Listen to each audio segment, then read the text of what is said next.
Thank you so much.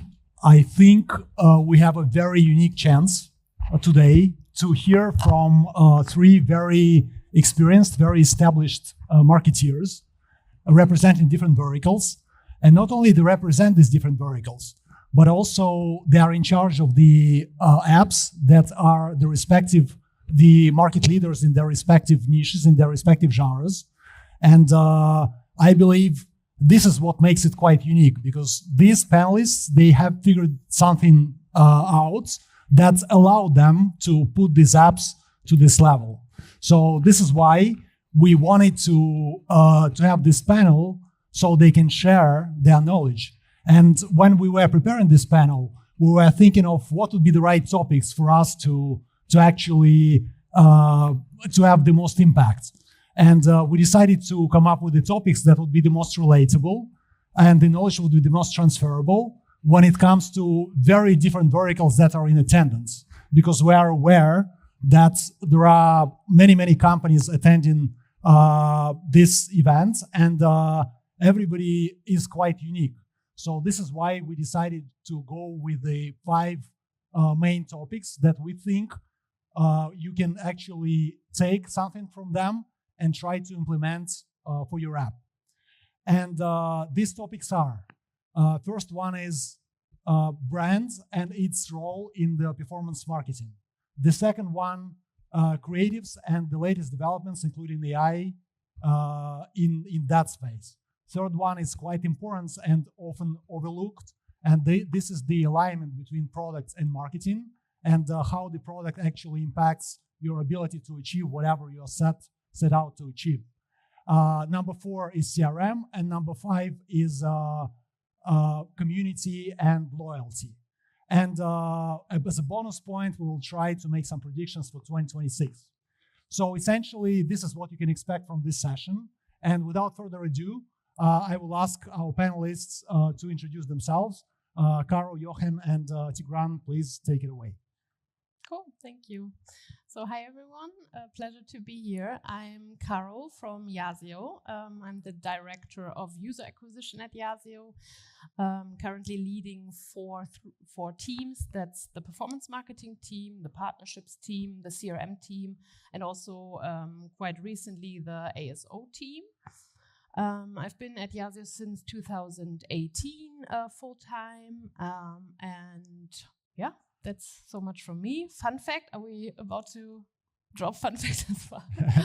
So fun fact about me, I have several degrees in Reiki and kinesiology, for example, and I see myself when I'm 60 or something back in the university studying osteopathy. Interesting. Over to Jochen. So hi, I'm Jochen. I'm CMO of Stillfront Group. So Stillfront Group is a publisher and also developer of mobile games based in Sweden. Yeah, we have like a bunch of studios all around the globe, some in the US, some in Europe, some in Asia. And I work with a lot of incredible teams on go-to-market strategies, marketing strategy in general, and then also on the whole implementation of this, so the tools and the setup. Fun facts, yeah. So yeah, I like cycling, so I cycle a lot. And if you not see me here, maybe you find me on the bike in Lüneburger Heide or something.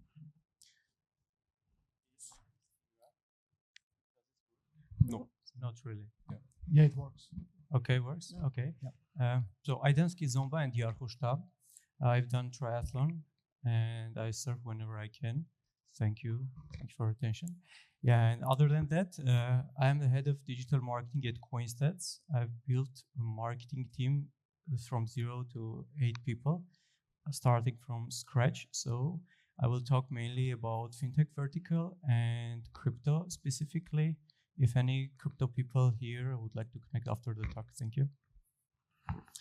Yeah, thank you. My name is Aliaksei, and at AppsFlyer, I lead the team that analyzes the market trends and creates the benchmarks for our enterprise customers. And in my free time, I do Tai Chi. So without further kind of ado, let's get to the most important topics. And we actually had a very interesting developments with the app of one of our panelists. So Yazio went through rebranding, and this is why for some of you that had the app installed in your phones probably had hard time locating it because the icon changed, the brand changed, and this is quite a big challenge, and this is what we wanted to discuss at the very beginning. So Carol, can you walk us through what were the thinking behind what you were trying to achieve and for what specific audience? So for everyone who's still looking for Yazio, we have now a Yeti as our icon. It's a Yeti, not a monster. That's important. So what were the reasons behind the rebranding? It's really various. So the first thing was we wanted to give our vision of making nutrition or healthy nutrition, good nutrition, relatable and fun and enjoyable for everyone. Really a home and like something we could bring it in the world with, and our recent or old brand was only able to help us with that in it had some constraints, so we wanted to really make it emotional and take off the restraints, the constraints, the negativity that comes maybe with dieting and all that stuff. So that was our first goal. So we introduced also a mascot, a Yeti, that enables us to really make it relatable and to talk to our users in a whole different way. So that was the first thing. Then we wanted to create more clarity, more modernness for our app, because our app has been the same basically for the past 15 years when it comes to branding, and we wanted something that is more modern, that also, and that was another goal, helps us stick out in a full crowded market where basically every nutrition app looks the same. So we looked at websites of nutrition apps, of landing pages, but also onboarding and diaries. Basically everyone looked the same, and we wanted something different. We wanted something bold. So that was another point basically. And for the audience, when it comes to that, we really decided it's for everyone, because healthy nutrition is for everyone, and we wanted to make our app more open and even more relatable for everyone. So we didn't limit ourselves to one specific audience, but it's really for all of them. Yeah. I know that Jochen used Yazio before and had a chance to use it recently. So what were your impressions, and looking from the outside, and have you seen many different similar examples coming from gaming?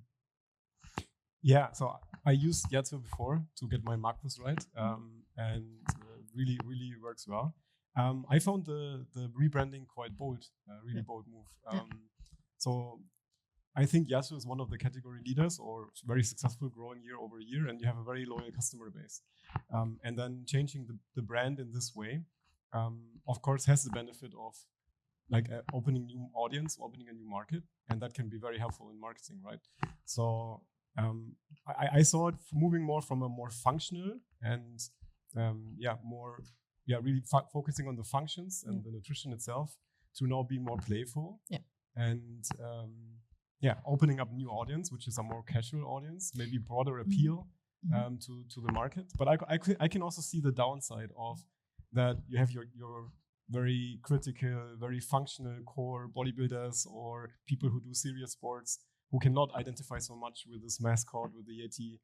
And I find this quite interesting and a bold move. I mean, I guess it will all show in Q5. Q5 is like the huge jump in fitness and nutrition apps, and there we will see how that works out for you.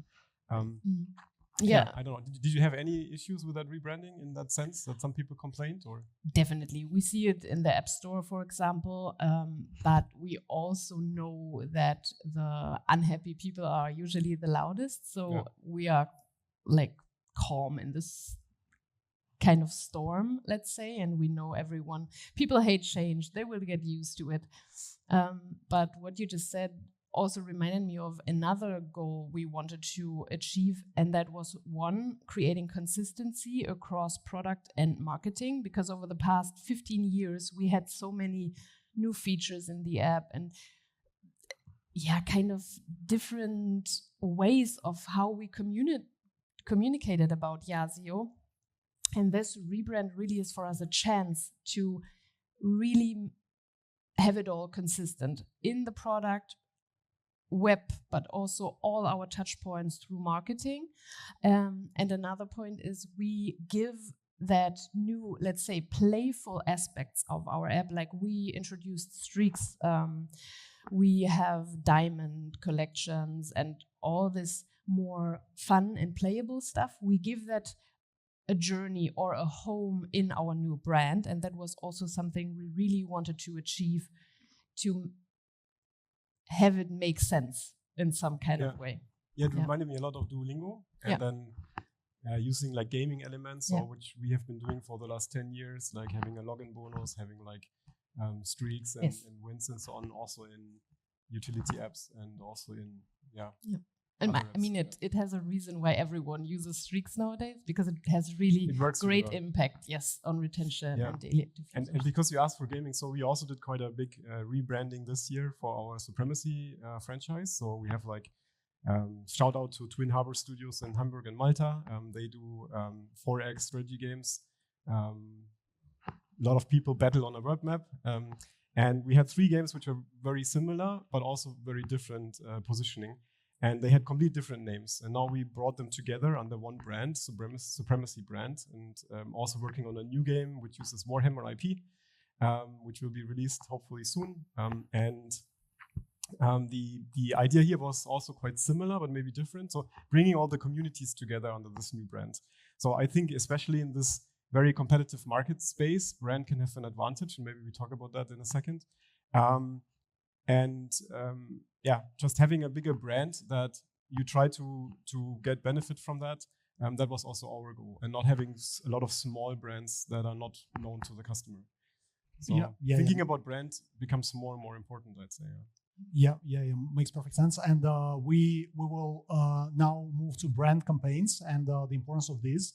And we will use fintech as an example. So Tigran, can you speak about branding campaigns in fintech space? Are they quite frequent? And what is the brand presence even in like performance marketing campaigns? What are the cases that you see from your vertical? Sure. Just a quick question to Carolin. Just wondering about, have you tested the new icon at app stores and how your experience? Do you see any decline in app store app downloads or not? Because we want to do brand refresh as well, but it's hard to convince CEO to do that. And we have always thinking about maybe we will have decline in app store app downloads. How was the experience?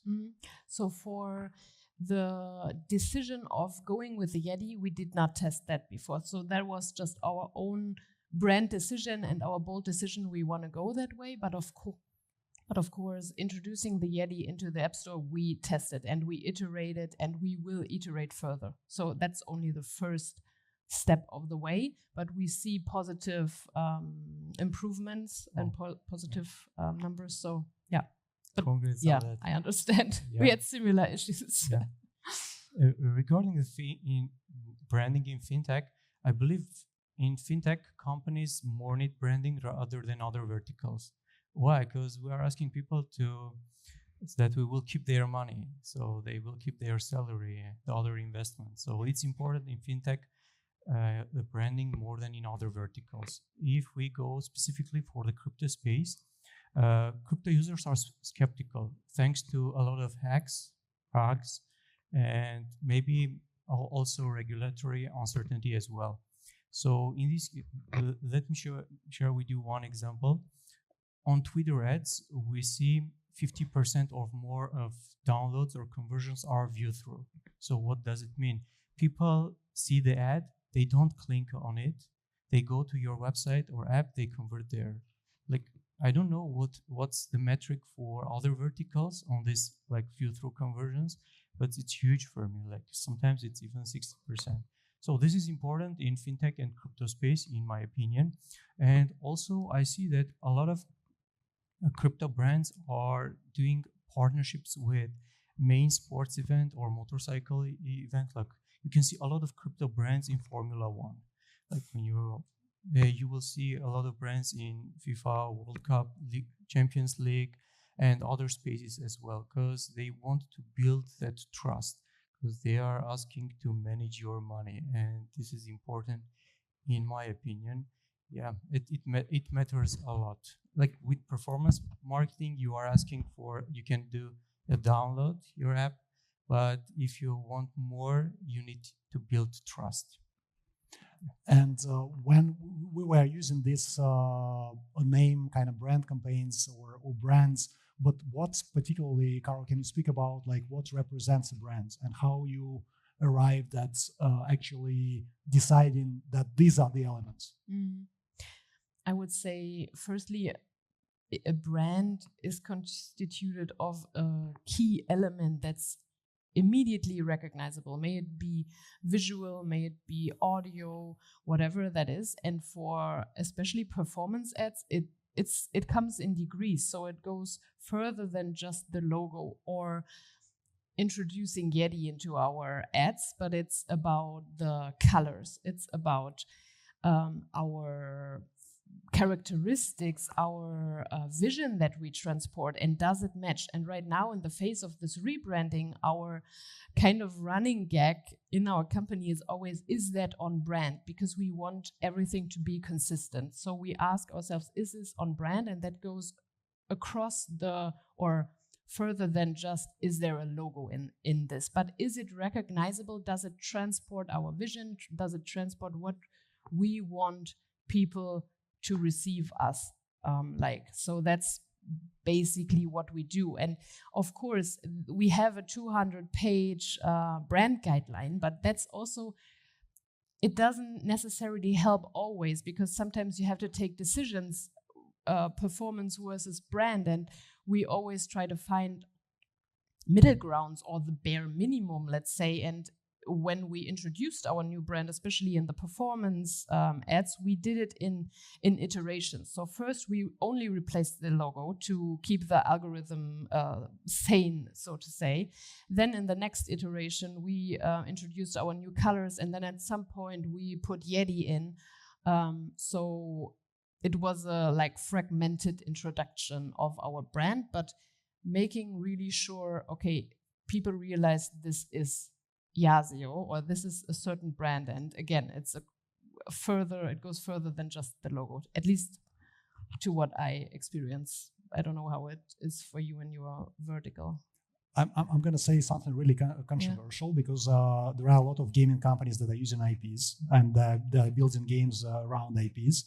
And in my experience, at the end of the day, it's still like product that really decides which games are taking off. Jochen, in your experience, what is the extra advantage that the strong brand gives in the gaming space? When, for example, somebody is launching a new game without a brand versus somebody having a solid brand, or somebody building a brand from the get-go. Yes, so I mean, the guys might ask themselves, why are they talking about brand, right? So I mean, we heard about AI, right? There will be a lot of creative. How do you differentiate yourself? If everybody can do every creative, what's the USP? What's why should people click on your ad at the end? I agree. At the end, it will be like product who decides, and if someone has the best product, they will win, right? Because if you have higher LTV, you can spend more on marketing, you can scale up, your product becomes more important, and so on. So of course, product always number one. But let's say, okay, you still have the product that you have, and you still have to make marketing work. So I think having brand or having some kind of positive signal on the creative that helps the user to decide, hey, I'm going for this one, not this one. That's important, and I see this becomes more and more the case. You mentioned the IPs in gaming, so that's been a trend now for the last, I don't know, 5 years already. I mean, 23, 24, it was all about Monopoly Go, right? Everybody talked about it.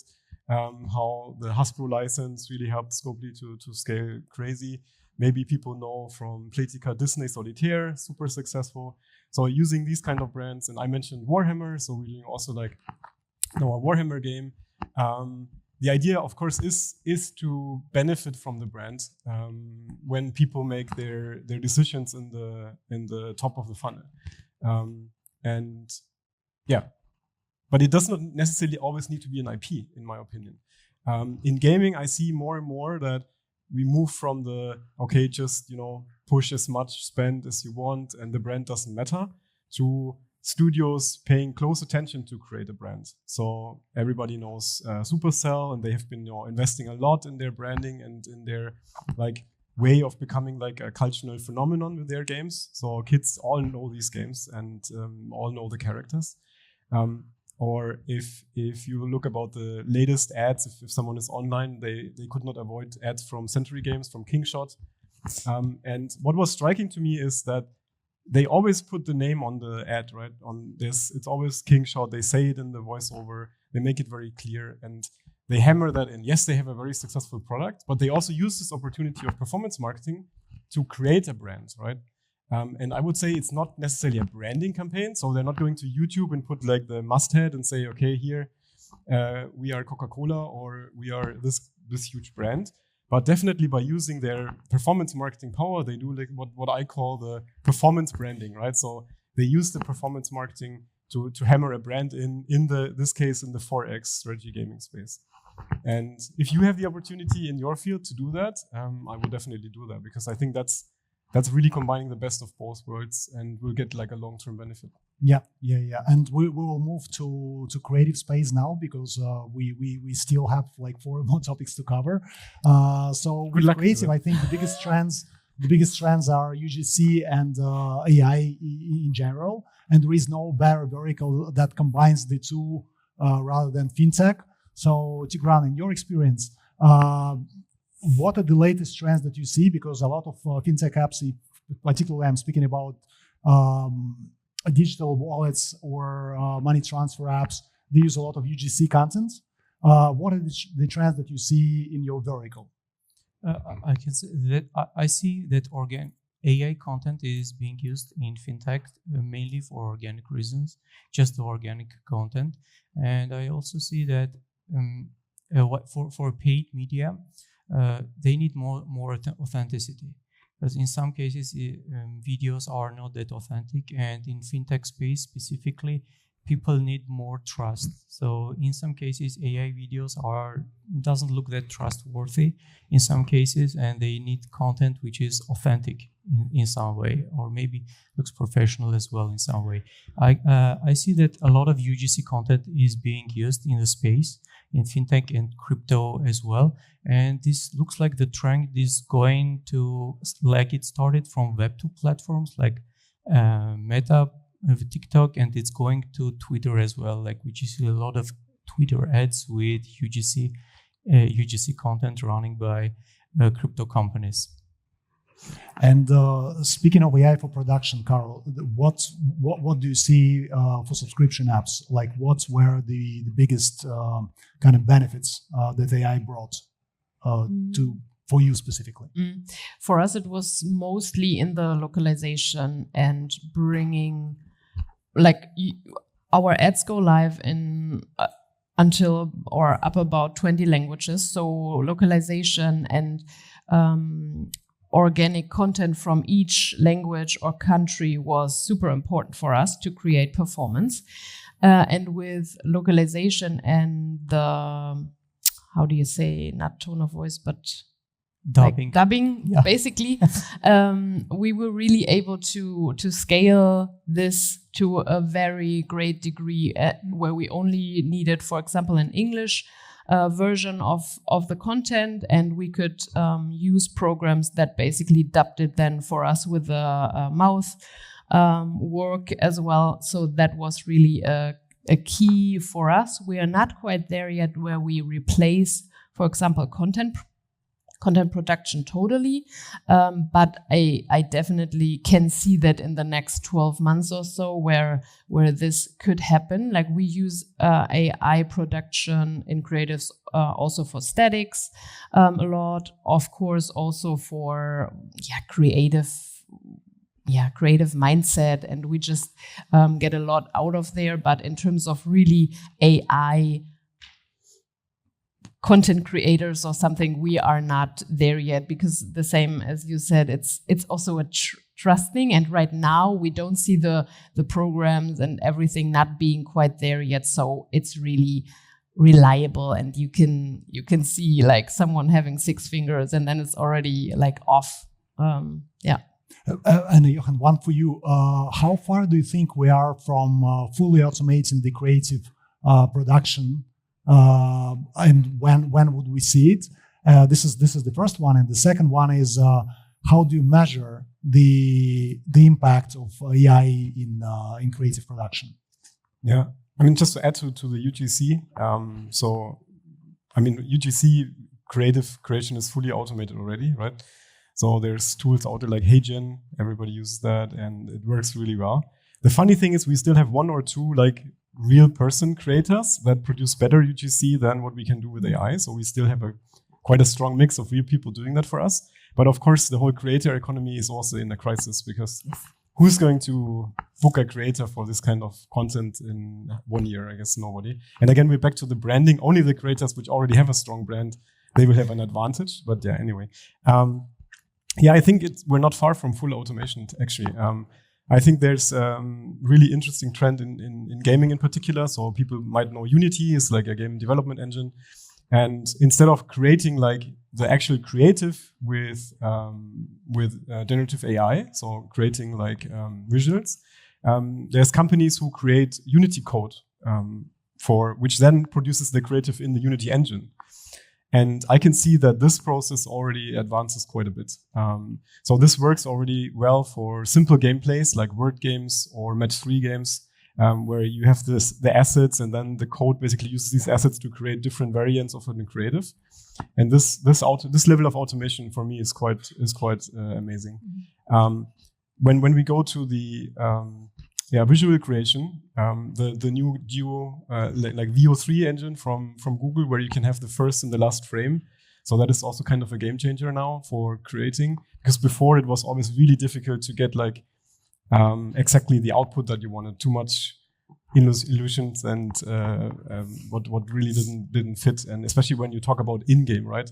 So I think it also depends on what kind of creative you do. If you do some mood or then you can use AI a lot, right? Statics, we use 80% AI at the moment, so that's pretty AI heavy.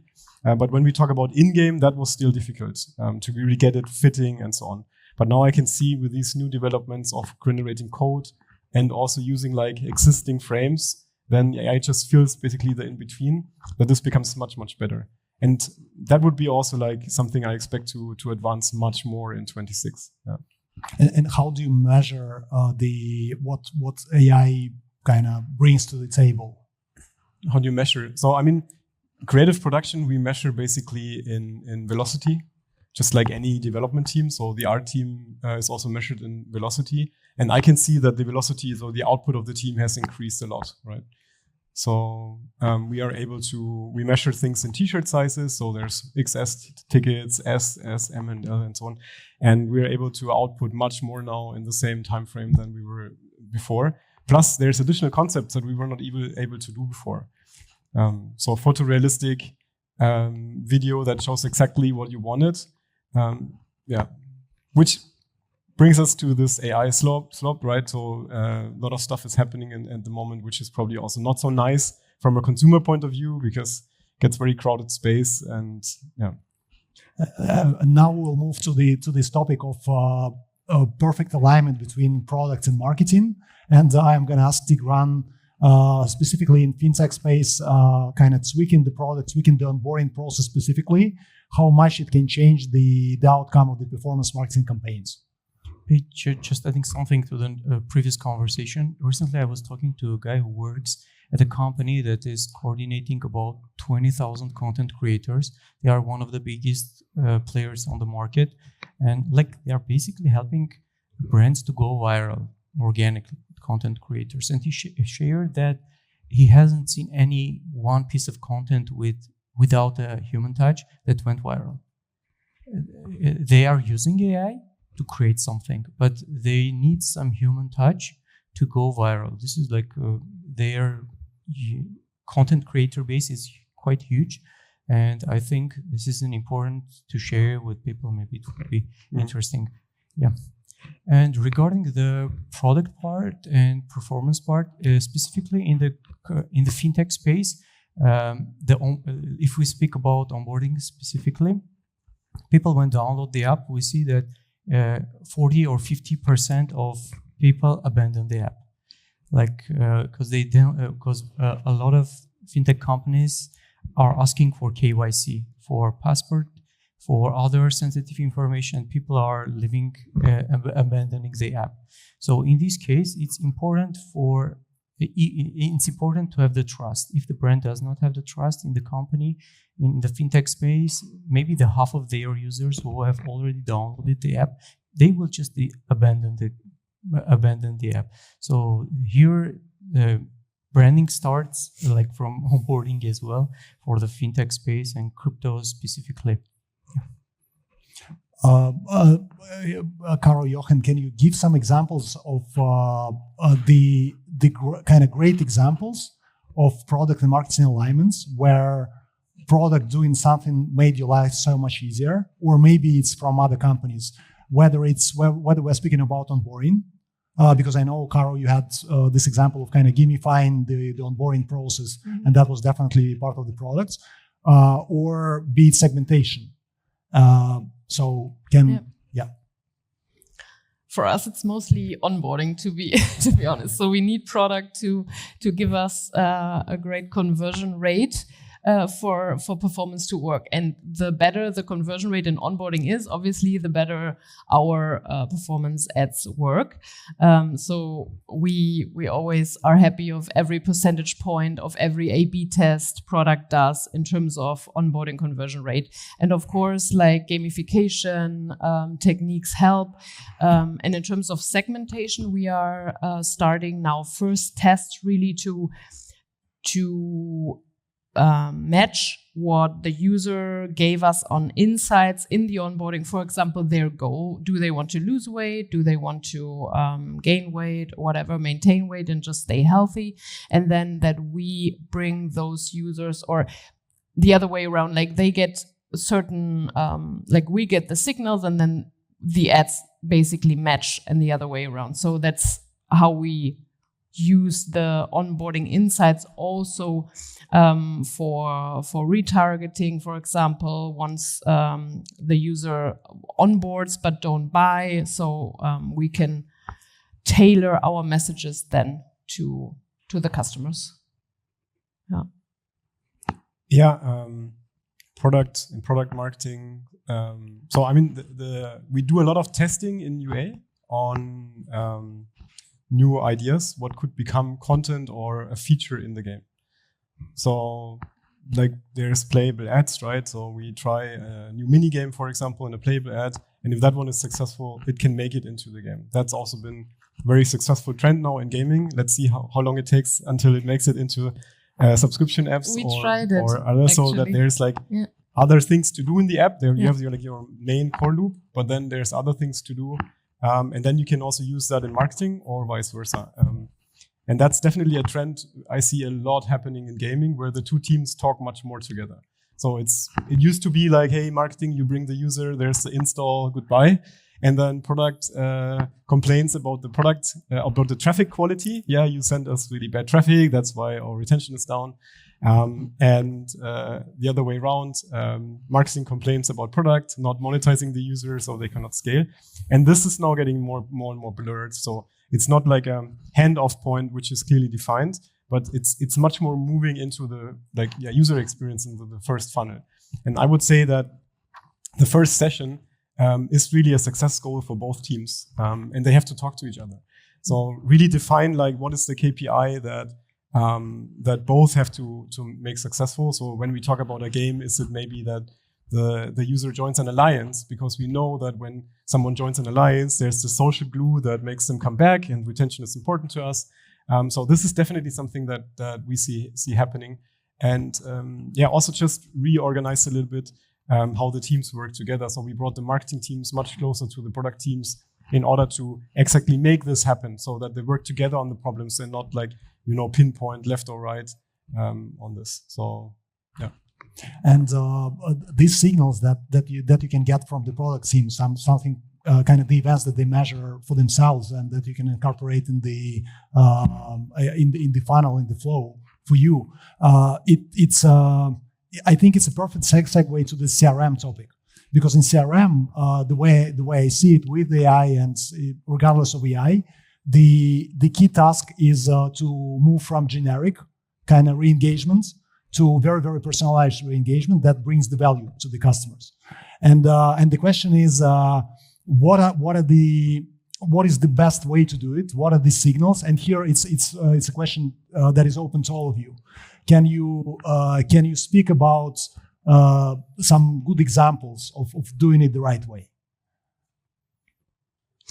I mean, I can start with, let's say, the basics of what do you want in a notification or re-engaging a user via CRM, and that would be that it has to be like relatable, it has to come at the right time, and it has to be actionable. And the relatability comes with personalization. So those three key aspects, I would say, have to be given so someone engages with a notification you send out, for example. So that's really like the basics of it.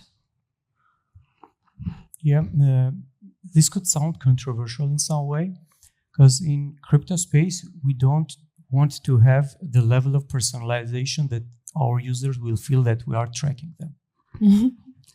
This is important to understand. We are not storing a lot of data from our users, and a lot of people want to be anonymous. They don't want to share their financial figures because they are maybe hiding something from IRS and etc. So in this case, but on top of that, we have tried to personalize a lot of things and it worked, but not on a way so that they will feel that we are tracking them. Even they can use the CoinStats app without signing up, without anything. They can just paste their wallet address and track what's going on with the wallet and a lot of stuff. Like maybe 60% of the features of the app could be used without sign up or anything. Yeah, this is important because we see the trend and we see that people don't want to share more stuff with us. Yeah. But if we talk about the personalization overall, the best way to do, the ideal way, I believe, is to predict what the user will want. Like the user will want a pizza in every single day or anytime in 5 minutes or anything else, and send a push notification that do you want a pizza or something, or in some cases just order the pizza and later send the push notification or something just to deliver it on time within a couple of minutes. So the ideal personalization, I believe, is to make it predictable, the behavior of the user. Mm-hmm. Having only 3 minutes left, we will skip the loyalty and the community part. Definitely find Carol, Jochen, and Tigran to speak to them about this topic and the previous topics just on the background. But can you give in 30 seconds, and we're going to start with Jochen, can you give some predictions for 2026? I don't know if I need 30 seconds, but maybe I can make it 30 seconds. So yeah, I mean, it's basically what I just said. So I think there will be a lot of automation happening now. So I really found the first talk quite interesting, of orchestrating all those tools, agents, and then linking that together. We also do like an agent test with AppsFlyer at the moment, which is super interesting. And we hope to really automate our creative insights, but also have like a morning briefing for our campaign managers, so that they don't have to click through all the reports in the morning, but then they get like a dashboard where they see basically what has happened. Hey, this campaign looks good, this looks bad. That's where you need to put your attention. And I think for me, the AI space is still a bit overwhelming. Like every day there's something new, and then it sounds so easy. Everybody put MCP and ACP and whatever you do, right? And then you get like a full system, and then you have the AI browser, and that's how you start your day. But then when I look actually on the actual work that happens, it's still a bit more basic to me. And then for us, I think it's really a lot of companies now really getting basic workflows fully automated and really feeling the benefit from it on a sustainable, long repeating pattern, and not only using AI as like single test cases and implementation. I mean, for us, AI is super successful in the whole creative space.